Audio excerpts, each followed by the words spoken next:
We have made strides for only 21 schools, and a bunch of thousands of children and parents were treated to the news that their lives were about to change when the PEP makes a decision to close, merge, or truncate schools all around the city. In District 3, I don't think this money actually went to our 2 renewal schools, quite frankly. I don't know where it went. I think that's a question that we should be asking. But Wadley, one of our art schools, is being truncated of its middle school grades, and I'm trying to figure out what happened with the $6 million that supposedly was spent to improve that school. Here's the thing, we parents, we're individual taxpayers, and we keep getting bullied by big companies and big government. And I want to blame a lot of it on big companies because I'm a Democrat. But a lot of money is being wasted by our big governments, our bureaucracies, and the excessive power that's over our lives. The only way that we can reverse this, that if we, us, you and me, and the rest of the individuals in this room and all around the cities, we push past this wall and take our city schools back. CEC3 is wrangling past with volunteers. We are building trust in our communities. We are working at our school campuses. We are up at night sending emails, working our butts off on a volunteer basis. We are brainstorming ways to diversify our district, and it's hard work. But gosh, it's meaningful. And I'm really proud to stand up here and talk about District 3. And on behalf of my council, I want to wish you peace and goodwill and a happy holiday season. Thank you, Kim. We will be monitoring the selection process of the new chancellor, and we know that the chancellor just announced, Chancellor Pardina just announced that she will be retiring. So we wish her well, and we thank her for her commitment of years of service for the children of the city of New York, not just as chancellor, but prior to that as a member of the Board of Education. Now let's hear from, we have someone from School District 5, all right? Principal Hazel. Principal Carrie Ann Hazel. Yes. Good morning, everyone. I represent proud parents, students, families, and of District 5. I'm here in lieu of our new superintendent, Ms. Danica Ruff, who just joined our school community and our district community this school year. So on behalf of Ms. Ruff, I want to say that we are interested in the 3 R's, building relationships with everyone, strengthening and growing our resources, and finally, moving forward with great results. So this year, we are moving forward with joy, with pride and focus, and there is a little meme that goes with that, with joy, with pride, and with focus. So I want to wish everyone and thank everyone for supporting our district and our school communities of our district. We're a small but very proud district. And I want to say thank you to my PSMS 46 family. All of my parents are back there. And we're very proud home of the Tigers. And we're very proud to represent fully our district. So on behalf of all of us, happy holidays, and we wish you safety, we wish you warmth, and the love and friendship of everyone. Thank you. Thank you so much. Thank you. I hope to visit your school someday. Perhaps my office will make arrangements so that this coming year I could go visit the school in the District 5. Now we have also Elba Velez, who was joining us. She's the Family Leadership Coordinator for District 10. Thank you for inviting us. You happen to be in District 10. This is District 10. So we are the largest district in New York City other than the District of Staten Island. We have over 66,000 students that we service. And we have 64 schools. So in spite of the largeness of our district, We hope that the services that we provide our families and our students is as a small community. And we always say, I'm here on behalf of Superintendent Torres Hala, we always say that she leads with her heart. And we love that. Now, one of our sort of symbols is the lighthouse. And our motto is lighting the way for all our leaders. So from principal to our students, to our parents, many of them who are here, we strive to support them, to provide opportunities. That's what it's all about.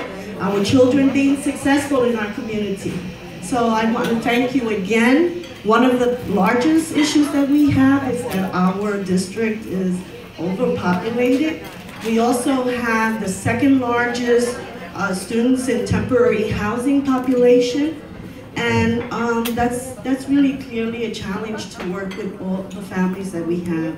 I just found out that District 10 is the exit district for many of our students in temporary housing. That means that they go to the center through District 9 and then they locate here in District 10. So we obviously have a lot of challenges, and we actually we did progress in just like many of our districts.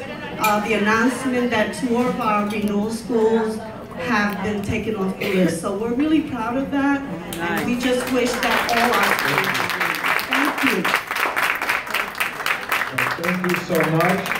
We also have from the Superintendency of High Schools for District 10, Irvin Roman. Is Irvin here? Let's hear about the high school. I know we have great challenges there. Yes. Good morning to all of you.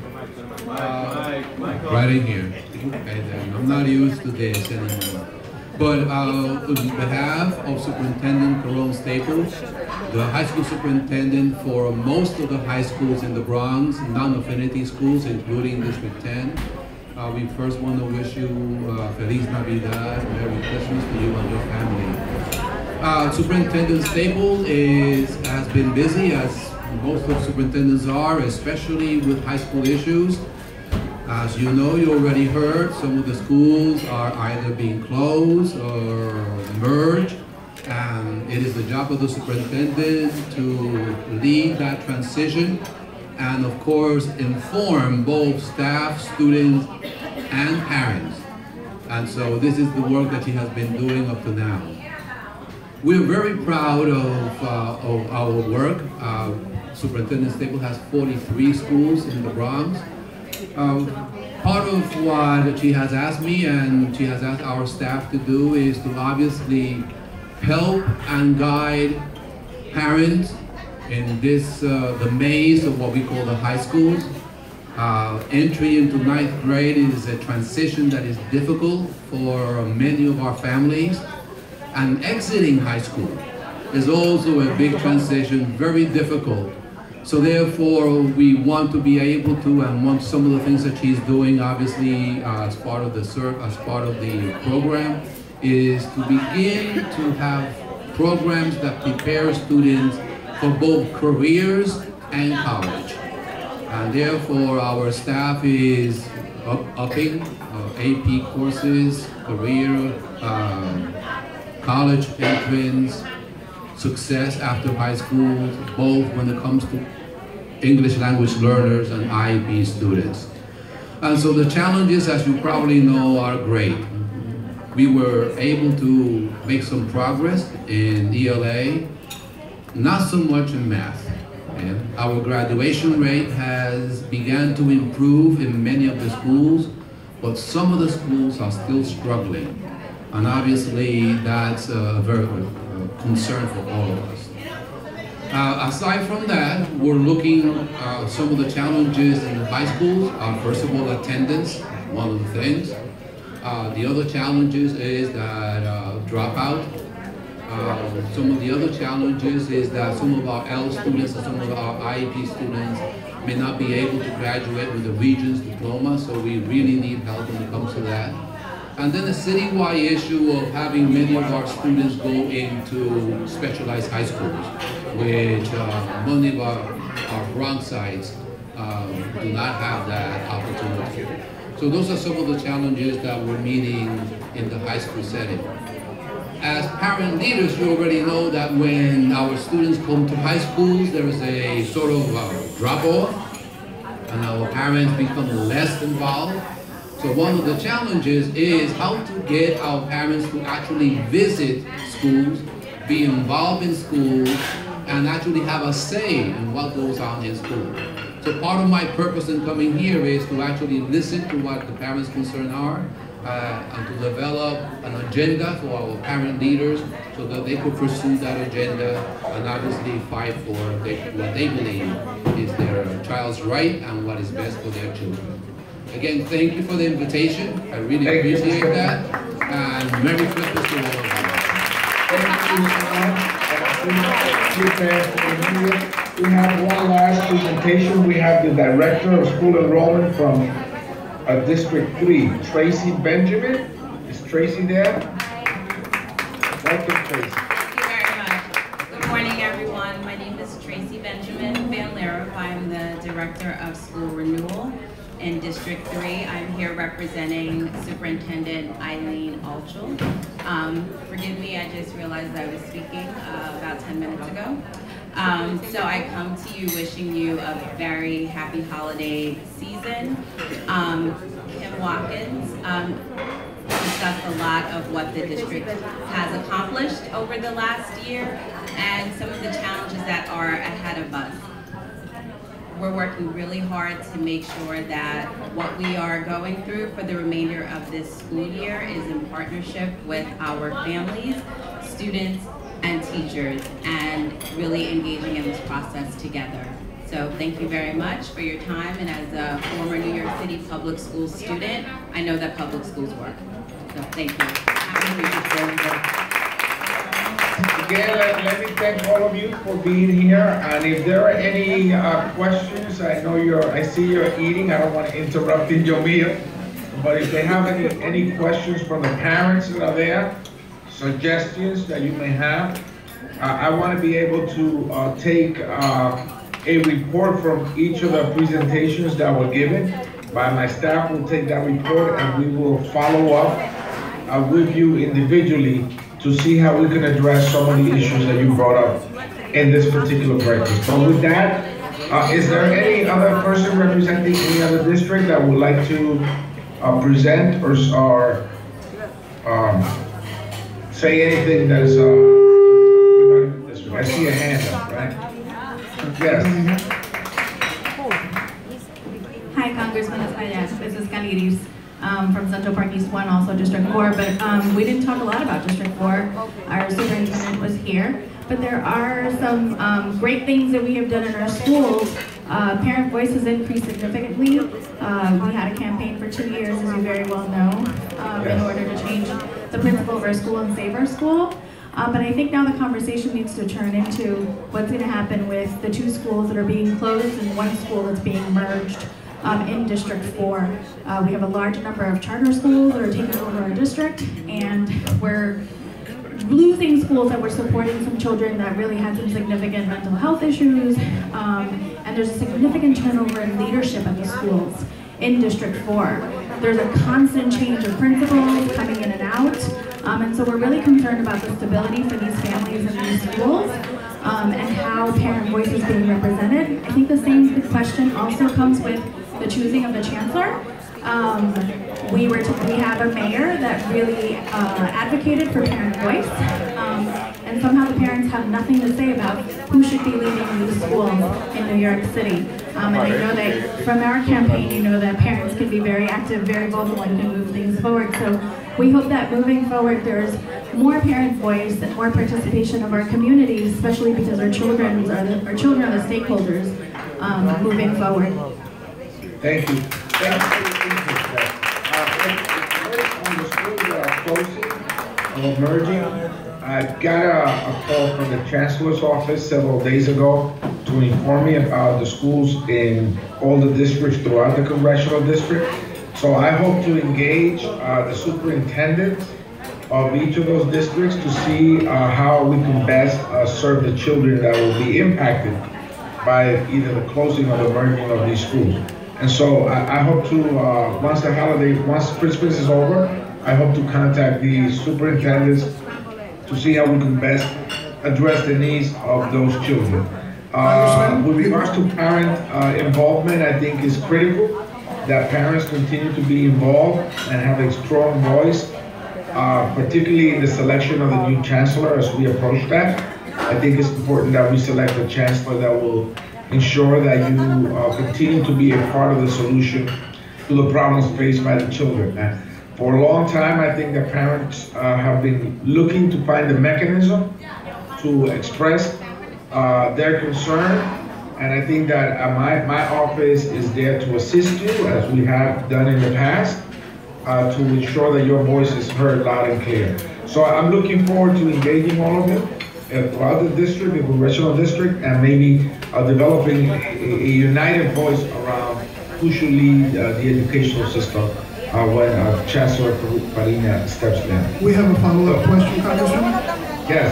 So just to quickly add, there's also teachers that are being taken out of these schools and being put in an ATR pool. Right. And it's really difficult, it's been really difficult for a lot of them to gain reemployment, and they're still floating. So I also want to advocate for teachers that are competent teachers and have lost their jobs and are trying to figure out how to navigate the system as well. So I definitely have to put a plug in, because one of the things that we value at Central Park East 1 is our wonderful, phenomenal teachers. And if this were to happen to us, and our teachers were put back into the system, that are veteran teachers that have been there. We have a teacher that's been at our school for 34 years.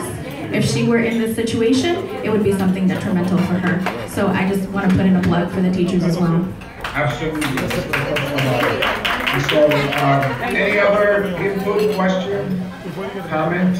Congressman, I'd just like to somebody over there, yes? Just like to make note that we have a representative from the office of Scott Stringer, Mariel de la Cruz. Mariel.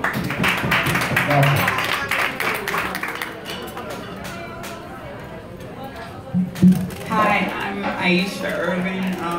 A member of CEC5. I'm also the PTA president of one of the schools in District 5, Frederick Douglass Academy, and I'm the president of the President's Council in District 5. So, and I'm on the CPAC, one of the recording secretary for CPAC.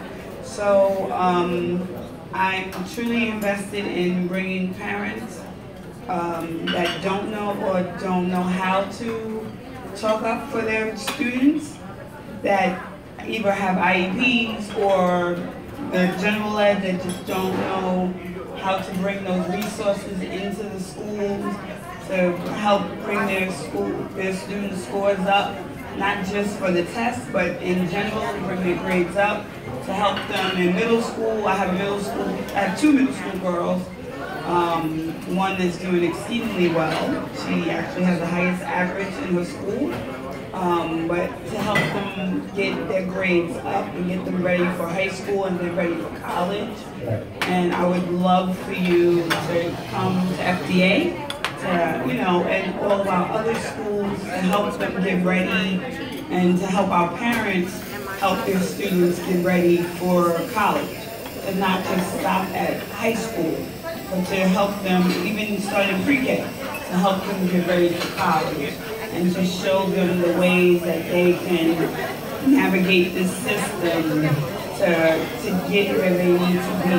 And I think a lot of parents are stuck because of, we hear all the time that they can't help their students with this work because it's so different from the way we learn. But it is, but it isn't.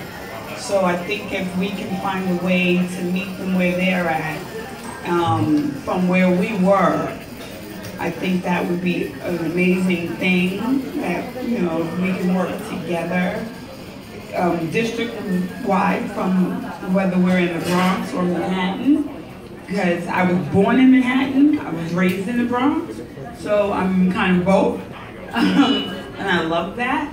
And the fact that you represent both, I think is an amazing thing that would work well. So, somehow we can figure a way, like I love the fact that you do this quarterly, that maybe we can all get together and figure a way to do that. I think that would be a great thing. So Thank you so much. Let me just say that that's important. I think that children need to become aware and begin to get prepared for college. I believe at the intermediate school level, they need to begin to think about that. And so we were successful this year in saving the Upward Bound project. It's a project that provides college preparation for high school students. Some of the students have gotten admitted to some of the best Ivy League colleges in the country. We were able to get the funding back in for Columbia University and Fordham University that provide this service, the Upward Bound service for college-bound students that are still in high school. And we're also looking at the possibility of promoting the idea of providing, obviously, college-level courses in the high school, so that when kids graduate from high school, they would already have been able to gain some college accredited courses and will be able to be acquainted with how college works and what is expected of you in a college classroom. So these are some of the things that we're working on here. It's always a battle, but we're looking to save those programs that are preparing our children to enter university system. And we'll be working also with CUNY to expand the CUNY in the Heights program, which is on 214th Street in Manhattan, so that more students from that local community will be able to access credit-bearing courses offered by CUNY right there in their own community. So those are some of the things that we're working on, and I hope that you can share that with the parents across the school districts. Congressman, we have one more question here. A question in the back? Good morning, Congressman. My name is Marian Seminario. I happen to be the parent coordinator from District 10. And I want to say to you and your family, Merry Christmas, and to all of you here today. And the reason I'm standing up is because I'm making an invitation to you on January 24th at our spelling bee. It would be an honor to have you attend our school. There's more issues, but we'll cross that bridge when we get there, Congressman. Right now, I just want to say thank you, and my parents are here to represent you. Can we please stand up and say thank you? Thank you for being there today. So I'm hoping that you will be part of our spelling bee in January 24th. Thank you. All right, we'd love to. If I'm not scheduled to be here in Washington, I'll take a look at my schedule, but I'd love to be there, particularly with the children. I love to participate with them. I think they're the best product that we have, right? The school children that all of you obviously are fighting for by being there today. So I want to thank you all once again for coming this morning. Congressman, one more. Good. Perdón, Espaillat, yo sé que te quieres ir, pero que tienes que hacer reunión. Es Ruth Melo, ¿cómo estamos? Me recuerda por Ruth Burgo, tal vez, por cuando te serví en Washington Heights. Te lo voy a hacer en inglés y en español para que todo el mundo pueda entender, pero la mayoría sea en inglés, por eso que estoy hablando en español. Yo soy la cabecera del Diversified Learning Community del District CEC 5 y también soy la vicepresidente de CS 154. Como saben, siempre he servido para la escuela, para los estudiantes, ahora tengo otra más pequeña, estoy sirviendo para ella. La razón que estoy hablando contigo es para darte las gracias por los servicios que lo has dado para el Distrito 5 y espero mucho más porque tenemos que arreglar mucho allá en ese distrito, porque a Harlem le hace mucha falta muchas cosas. Bueno, no, lo hace falta mucho y no lo más así. También, como se dice, quiero invitarlo para las reuniones que tenemos para el Diversified Learning Committee. También tengo uno enero 9 y tengo uno febrero 16 para que lo puedas oír para poder venir. Eso básicamente, y te quería felicitar porque sé que has trabajado mucho para llegar a donde estás. Eso sí lo sé. Cualquiera de ustedes que quieran que yo participe o visite la escuela, por favor compartan el día y la hora con mi equipo para entonces así hacer los trámites y poder yo llegar allá. If you would like me to visit your school or any school in the district, please share the information, the date and time, place with my staff. I will make the arrangements to make it happen. Okay? Gracias y feliz Navidad. Happy Christmas, Kwanzaa, Three Kings Day. For those of you that are Jewish, Happy Hanukkah. Yo sé que pasó ya, but it already passed. But thank you so much for being there. God bless.